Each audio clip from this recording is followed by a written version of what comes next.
from doing what comes naturally. That is change, rhetoric, in practice, in theory. I have trouble with these principles, with the series bundle in the logic of science. A brief history of painting tells us we can develop our own damn art. We can develop from doing what comes naturally. That tells a brief history of painting tells us we can develop our own damn art. We can develop from doing what comes naturally. That is change, rhetoric, in practice, in theory. I have trouble with these principles, with the series bundle in the logic of scientific discovery between past and future life of the mind.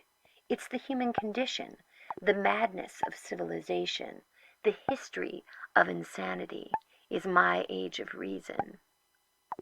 Yet the birth of a person is not through a prison. I have never wanted to discipline and punish, to order the sciences or the archaeology of these things human. My history of sexuality is my use of pleasure with two aesthetics, with two methods,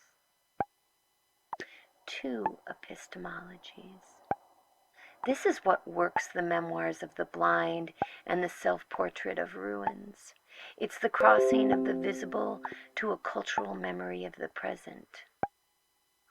This is what is held in our grasp, the aspects of the theory of syntax and the sound patterns of English, our new horizons in the study of language and mind. This is our minimalist program, our current study in linguistics, where the problem of language is the current knowledge thought. This is not where I, art, science, and you structure a logics, a linguistic theory, a natural processing of introduction. We are learning about language and how to speak to each other.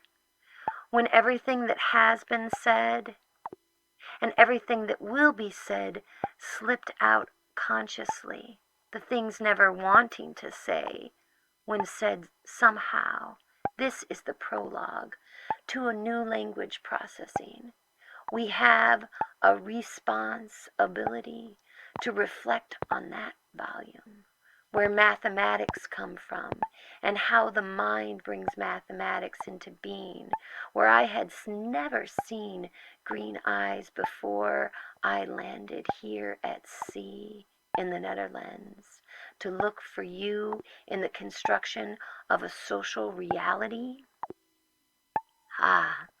Where consciousness and language meet, a philosophy of the real world, a society of hard science, hard bodies, soft arts, even softer beds.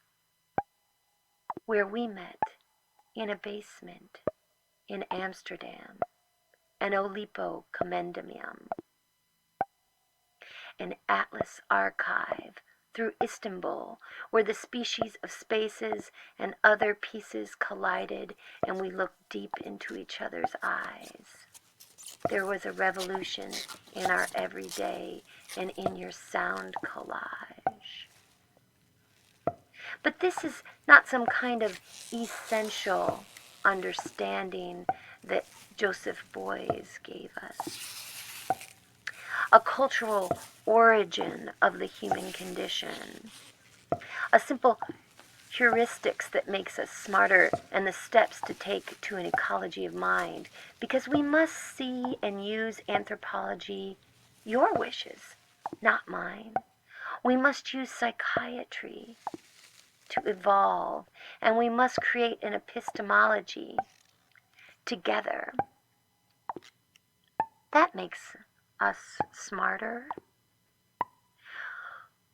How else are we going to make the crucial conversation? These are the tools for taking when the stakes are high, for argumentation and critical decision making. This is how people make decisions, how we source power. This is not just my contemporary perspective on rhetoric. This is not a simple argument. This is the use of argument. This is the use of simple introduction to reasoning, to current issues and enduring questions. To read an argument is to critically think a new rhetoric. My rule book for arguments are the following. 1. Asking the right question. 2. Critical thinking. 3. Mindfulness. 4. Structures of awareness. 5. Adaptive thinking, evolution and cognition. 6. Wild cognition. 7. Flow. 8. Creativity and invention. 9. The discovery of psychology. 10. The flow of optimal experience. 11. Hot holding back flow. 12. Understanding creativity. 13. Interplay. 14. Biological flows. 15. Psychological flows. 16. Social factors. 17. The context of creativity. 18. The calling of the update. 19. The social psychology of creativity. 20. A defense of science. 21. Within reason but between scientism and cynicism. 22. Creating evidence. 23. Inviting inquiry. 24. Reconstruction epistemology. 25. Surveying thought forms. 26. Finding the architectonic. 27. Using nature and language in conversation. 28. Building handbooks of creativity. 29. Creating mental spaces. 30. Natural language. 31. Aspects of meaning construction. 32. Aspects of conceptual blending. 33. Aspects of conceptual hidden complexities. 34. Aspects of conceptual hidden ways to think. 35. Aspects of conceptual hidden ways and more than cool reason. 36. Guides to poetic metaphor. And these are only dangerous things. They are not women in the fire. So you seek to see, but there is no truth in a method to desire, to a philosophical hermeneutics of language and interpretation, but not a fear of desire or women or fire. You see, I have a discourse on the surplus of meaning and interpretation theories, but it is beyond objectivism and relativism, beyond science, hermeneutics, and practice. It's beyond what we knew and what we know commonly of today. It's beyond study. It's beyond lists, beyond lips and tulips. It's beyond the humanity of manhood. It's not a science or a sanity, nor an Aristotelian system to dismantle or put back together. Generally, it's a semantics, and it could drive you sane if you use them uncommonly. I could write you essays on actions and events. I could spell out truths of my language and the untruths of his story, but those are the problems of rationality and the interpretations of truth. No, I want to inquire into a new philosophy of the mind, a strange empiricism, a tale of the mighty dead and their metaphysics of intentionality, of making explicit my reasoning, my representation, my discursive commitment to you, a contingency that arises out of solidarity, yet ironically is the mirror of nature and of social hope, of truth, of objectivity, relativism, philosophy, and all other leftist thoughts that rise out of fear and self-hatred and self-loathing to achieve our country. Yet there are these consequences of pragmatism, of longing, hopefulness, but there is progress in truth. So we could study social thought and include the other. Between facts and norms, we can find our sisters and our brothers. Here is the theory of communicative action, and it's not just reason and rationalization, and it's not just knowledge in the human interests. It's not outside of us, nor completely all within. It is not in the other lover or the other. It is so simple it eludes our theory. It is practice, not uncertainty, on blue or brown colored boots or books, nor on Karen Klimnik's paintings, or swollen perfume, or weather-born eyes, or your skin in the weather, or mine, or our threads, our tender buttons, our kissing on the wall, or Jessica Stockholder's chromophobia and why art cannot be taught. It is not advice you can give to a young artist in the postmodern era.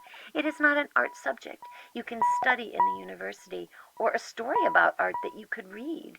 It has nothing to do with the strange place religion plays in contemporary art, for it is formless. There is no user guide. It is not seen optically, more felt unconsciously, if anything. Joseph Beuys said, "Can you feel it? The art is everywhere." And do we? Do we even care? What is embodied in the mind and is the philosophy of our flesh? That is the challenge to Western thought. That philosophy could be learned in the bedroom and the mind could be embodied in touch. Is this the fate of our art? A kind of aesthetic alienation? You want to read Kant and tell me about it, or read Derrida and tell me about it later, or read Adorno and tell me now. We are strangers to ourselves.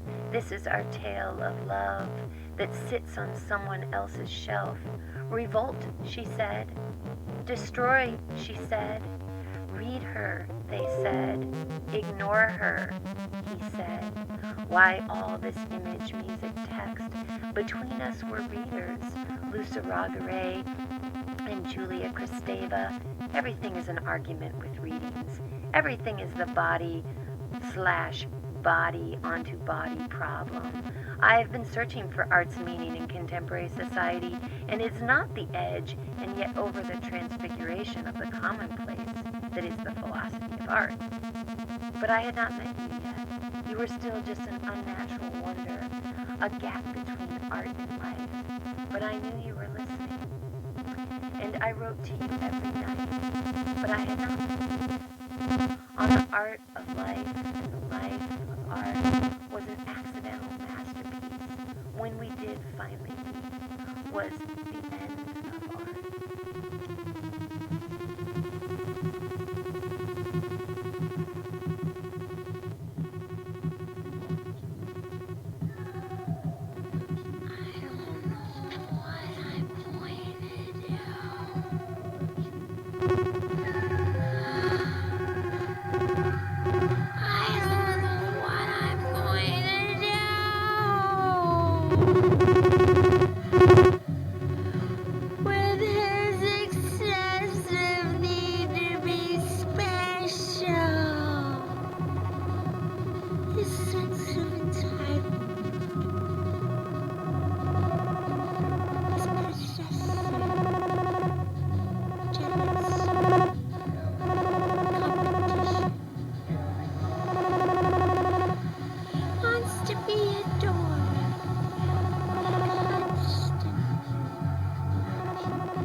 for making him blue feel.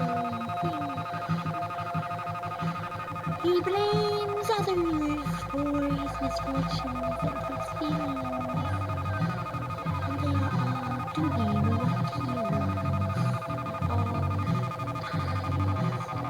There is no attitude to demonstrate. The world does revolve around him in his eyes, only his unwillingness to reflect upon his behavior. It's a rage. It's a self-inflating plague.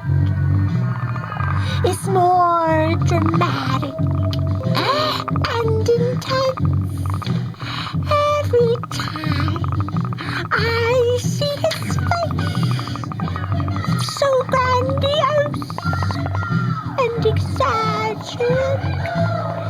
It's his fantastical thinking, his romantic ways. He believes he's so special and so unique. He requires all of us to demand and be entitled to the king. But he will exploit us.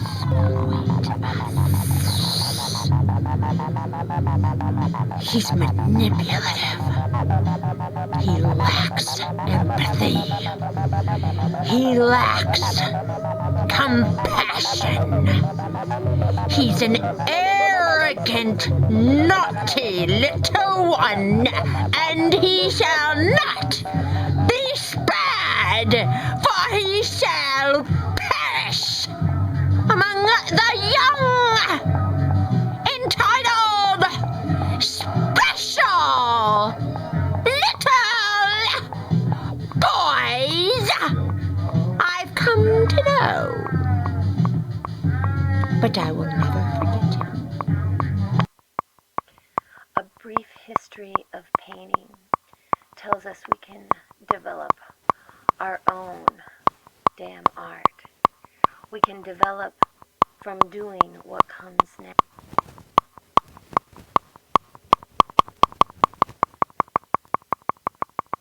However, hurt me big time.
Traffic was a nightmare. And I'm home. Hi, sweetie. How are you? I got you a flower. I got you the ropes.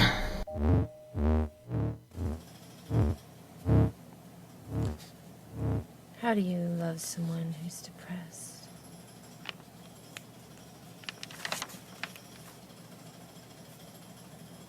You see them struggle? You see how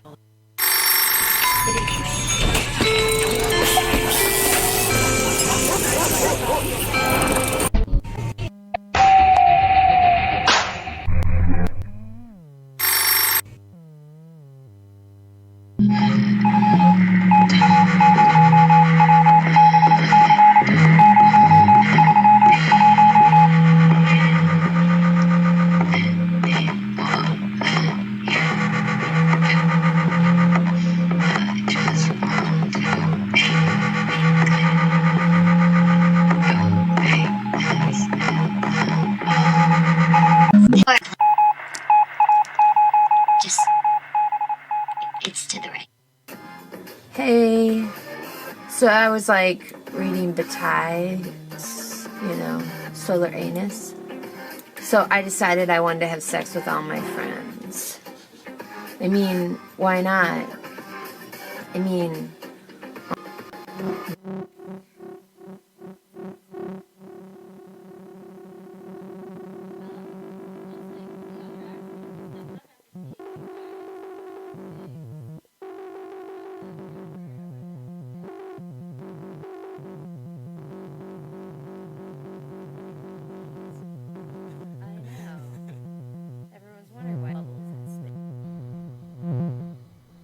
Yeah, I think I'm crazy. All I want is you. All I want is you.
Hi, honey.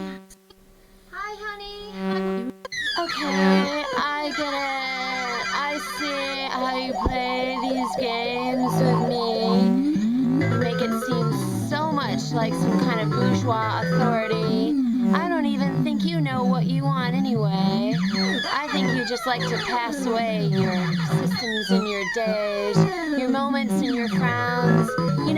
I've been thinking that, you might have been the best thing I'd ever found, but now I've lost you. They all want to kill themselves, and they're all so beautiful. They all want to end it all, because it's too hard. What are you doing? anything is better than nothing. Nothing is not really anything. Not really anything. What are you doing? What are you doing? What are you doing? What are you doing? What are you doing? What are you doing? We're not doing anything at all. Not doing anything. Not anything. There's nothing.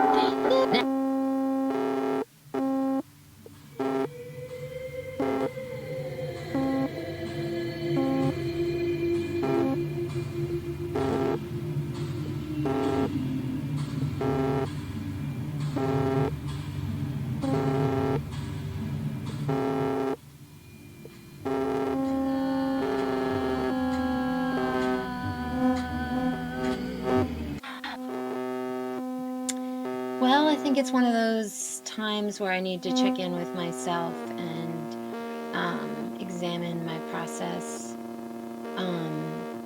maybe re-articulate some of the things that I've been doing, restructure some of my other projects that I have also been working on.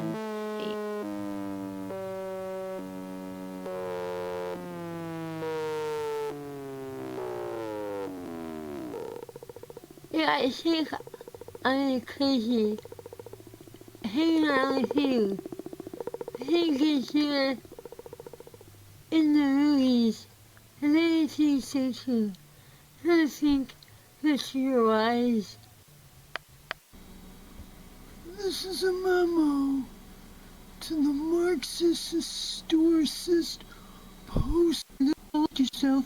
Think of all the time you have to spend with you.